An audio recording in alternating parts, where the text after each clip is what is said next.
बंगाल की सत्ता जाने के बाद ममता बनर्जी के हाथ से टीएमसी की कमान भी जाती हुई दिख रही है, क्योंकि पश्चिम बंगाल विधानसभा में विपक्ष के नेता ऋतुव्रत बनर्जी ने कहा कि उनके नेतृत्व में टीएमसी के 10 विधायकों का एक प्रतिनिधिमंडल चुनाव आयोग से मिला। उन्होंने बताया कि 22 जून को कोलकाता में एक प्रतिनिधि सम्मेलन आयोजित किया गया था, जिसमें ऑल इंडिया टीएमसी के नए संगठन का गठन किया गया है और अरूप राय को बागी गुट का चेयरपर्सन चुना गया। इसके बाद 23 जून को चुनाव आयोग से मिलने के लिए समय मांगा गया। बनर्जी ने कहा कि चुनाव आयोग ने पूरे प्रतिनिधिमंडल की बात सुनी, इसके लिए वे आयोग के आभारी हैं। उन्होंने उम्मीद जताई कि आयोग जल्द ही इस मामले में आगे की कार्रवाई करेगा। साथ ही ऋतुव्रत बनर्जी ने यह भी दावा किया है कि असली ऑल इंडिया टीएमसी वही गुट है, क्योंकि उनके साथ 2/3 से अधिक विधायक, जिला परिषद सदस्य और पार्षद हैं। उन्होंने कहा कि पार्टी में इस तरह के बदलाव की जानकारी चुनाव आयोग को तुरंत दी जानी चाहिए। सुनिए उन्होंने क्या कुछ कहा। 22 तारीख जून महीने में कलकत्ता में जो हमारा डेलीगेट सेशन हुआ, उस डेलीगेट सेशन से all India Trinamool Congress committee, national working committee चुने गए और Arup Roy, veteran politician, multiple times MLA and former minister, cabinet minister, उनको पार्टी का चेयरपर्सन चुना गया। तो जैसे ही हमारा ये डेलीगेट सेशन हुआ, स्पेशल सेशन, हम तुरंत इलेक्शन कमीशन को हमारा जो 23 तारीख की हम लोग हमारा भेजे थे इलेक्शन कमीशन के पास। हम लोग 23 तारीख की हमारा जो बात है वो जमा किए थे और इलेक्शन कमीशन से गुजारिश किए थे कि हम लोग जितना डेलीगेशन वो लोग अलाउ करेंगे, 5 होगा 5 से ज्यादा होगा उससे ज्यादा, हम लोग आएंगे और फिजिकली फुल बेंच को मीट करना चाहते हैं।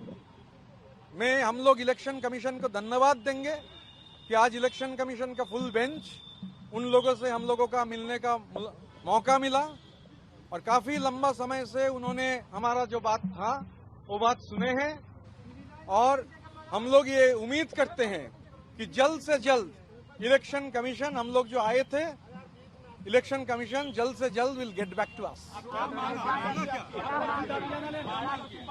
अच्छा, मांग का तो कोई सवाल नहीं, हम लोग ऑल इंडिया तृणमूल कांग्रेस है तो मांग क्या करेंगे? अच्छा, बोलने दीजिए, इतना टिप्पणी करेंगे तो फिर आप ही बोलिए।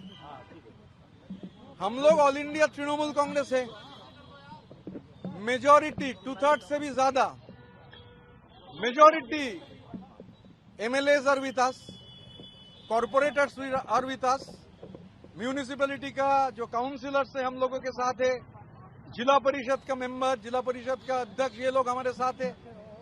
तो मांग का कोई सवाल नहीं है, यही प्रोसेस है। जब भी कोई पार्टी का कोई ऐसा सेशन होता है, कॉन्फ्रेंस होता है, कांग्रेस होता है, तो यही सिस्टम है, तो तुरंत इलेक्शन कमीशन को इत्तला करना चाहिए।